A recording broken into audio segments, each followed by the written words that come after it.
How to customize folders in Windows 11. This tutorial shows you how to change how your folders look and behave to suit the way you work.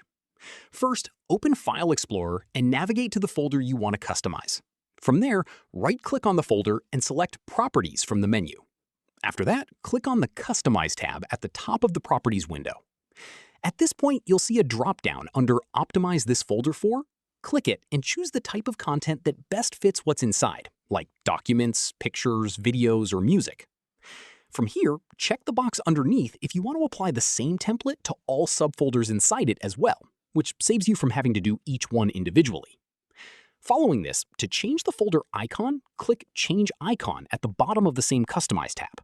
After that, pick one from the list that appears or click Browse to use a custom icon file from your device, then click OK to apply it. From here, if you want to change how files are displayed inside the folder, open it and click View at the top of the File Explorer toolbar. At this point, choose from options like extra large icons, list, details, or compact view, depending on how you prefer to browse your files.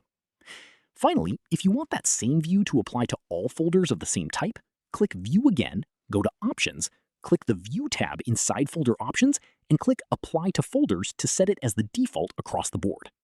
That's how you customize folders in Windows 11. If this helped, drop a like, subscribe for more tutorials, and hit the bell so you never miss an upload. See you then!